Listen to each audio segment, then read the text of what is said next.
across to the Lok Sabha. धोखा नहीं बल्कि हर वर्ग के साथ न्याय का माध्यम है। ये विधेयक मजहब की दीवार नहीं विकास का द्वार बनाता है और शायद इसलिए विपक्ष के साथी इतना जोर लगा रहे हैं कि इसको रोकने के लिए। मुझे इनसे पूछना है, एक पूछना है कि इन वक्फ की जमीनें जो लाखों एकड़ में है, 27 मुझे लगता है 36 लाख एकड़ जमीन है, एक भी उदाहरण इनको देने के लिए मैं चैलेंज करता हूं कि जहां पर अच्छे स्कूल बने, अस्पताल बने हैं या स्किल सेंटर बने हैं या कॉलेजेस बने हैं जिससे मुस्लिम बहनों को या स्टूडेंट्स को वहां पर मार्गदर्शन मिला हो या नौकरी मिली हो, ये एक भी उदाहरण नहीं है।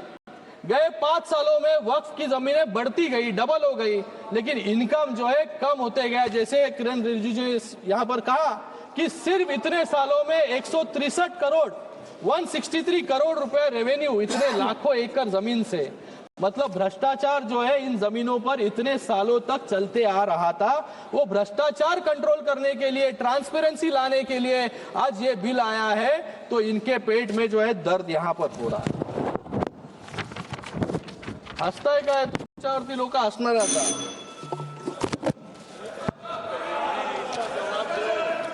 आज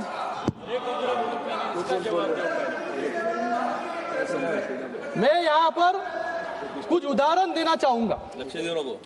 यहां पर इंडिया अलायंस के सभी साथी इसका विरोध कर रहे हैं, लेकिन आज इंडिया अलायंस का एक भी मुख्यमंत्री नहीं होगा जिन्होंने अपने कार्यकाल में वक्फ बोर्ड के भ्रष्टाचार पर इंक्वायरी नहीं की हो।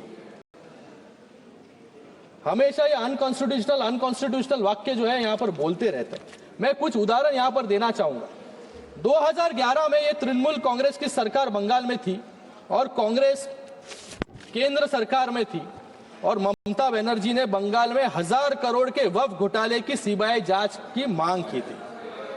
दिल्ली में 2019 में कांग्रेस ने आम आदमी पार्टी के खिलाफ मेमोरेंडम दिया था कि दिल्ली वक्फ बोर्ड में भ्रष्टाचार हो रहा है, जिसके अध्यक्ष आम आदमी पार्टी के विधायक अमनातुल्लाह खान जो जेल भेजे गए।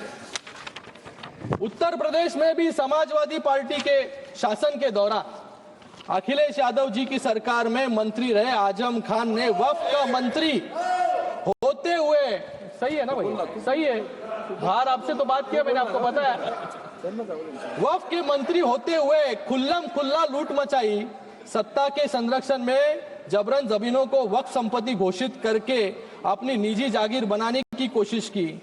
आज 50 से ज्यादा मामले उन पर दर्ज है और आज जेल में वो सलाखों के पीछे है।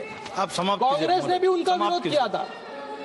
ऐसा ही एक और उदाहरण सामने आया है दिल्ली में, जब कांग्रेस सरकार ने रातों रात 123 कीमती और प्राइम लोकेशन पर स्थित संपत्तियों को दिल्ली वक्फ बोर्ड को सौंप दिया इलेक्शन के पहले। और तेलंगाना में भी ऐसा ही उदाहरण है कि जहां पर तेलंगाना के चीफ मिनिस्टर ने यहां पर कहा सबसे पहला मैंने विरोध किया, लेकिन आज इसी तेलंगाना में सबसे ज्यादा लिटिगेशन है। 77,000 करोड़ से ज्यादा जमीन, 77,000 एकड़ से ज्यादा जमीन वक्फ के पास है, लेकिन सिर्फ 22,000 एकड़ जमीन विवाद मुक्त है। बाकी 55,000 जमीन जो है विवाद उसके ऊपर है, क्योंकि उन जमीनों पर गवर्नमेंट सरकारी संपत्तियां हैं और गवर्नमेंट के वास्तु जो है वहां पर बने हैं। केरल में भी ऐसे ही उदाहरण है। तो मुझे लगता है कि ये जो विपक्ष इसका घड़ी घड़ी विरोध कर रही है, ये विरोध जो है, ये विरोध सिर्फ अपने पाप छुपाने के लिए यहां पर कर रहे हैं, क्योंकि पूरे पाप अब उजाले में आ जाएंगे। उन्हें डर है कि वक्फ के नाम पर की गई लूट, अवैध कब्जे और राजनीतिक सौदेबाजी अब दस्तावेजों में दर्ज हो जाएगी और जनता की अदालत में उनकी पोल खुल जाएगी। इसलिए पूरे जोरों शोरों से जो है विरोध करने का काम यहाँ पर कर रहे हैं। सर समझ की जमात है, समझ और भी बहुत यहाँ पर उदाहरण है सर। यहाँ पर कुछ लोगों का मैं भाषण सुन रहा था सर। यहाँ पर गौरव गोगोई जी कह रहे थे कि लोग रिफॉर्म ला रहे हैं, बिल से समस्या बढ़ेगी। मैं कहता हूं यहां पर बिल से जरूर समस्या बढ़ेगी, लेकिन किसकी बढ़ेगी? जिन्होंने यहाँ पर लूट मचाया और भ्रष्टाचार किया, उनके लिए जो है यहाँ पर बिल से दिक्कतें जो है बढ़ने वाली है। यहाँ पर इन्होंने कुछ कहा कि अंग्रेजों के लिए मर्सी पिटीशन लिखा था।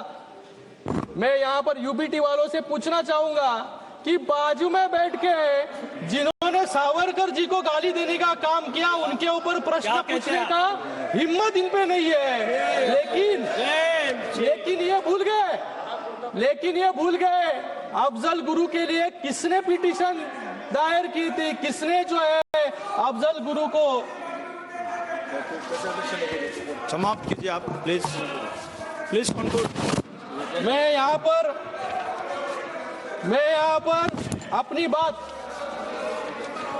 अपनी बात समाप्त करने से पहले, ये जो बिल है 2011-12 में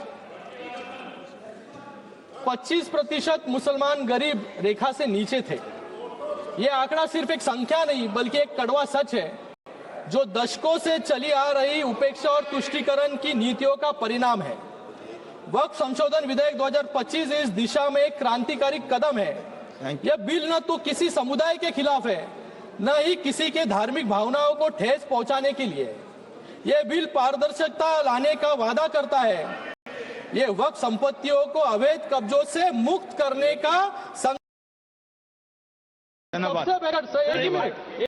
सबसे बढ़कर ये उन मुसलमानों को सशक्त बनाने का रास्ता खोलता है जिन्हें सालों तक कमजोर रखा गया। वक्फ की संपत्तियों जो मुस्लिम समुदाय के कल्याण के लिए थी, लंबे समय से भ्रष्टाचार, कुप्रबंध और अतिक्रमण की भेंट चढ़ती रही।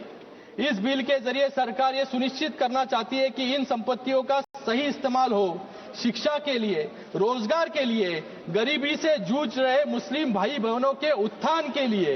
ये बिल मुसलमानों को मजबूत करने का औजार है, न कि उनका हक छीनने का। यहाँ पर धन्यवाद हमारा विचार है। मैं एक शेर समाप्त करूंगा। देश की उन्नति के लिए नए वक्त के साथ चलना होगा। देश के उन्नति के लिए नए वक्त के साथ चलना होगा और मुसलमान भाइयों और बहनों की तरक्की के लिए नए वक्फ के साथ आगे बढ़ना होगा। धन्यवाद। धन्यवाद। इमरान मसूद जी।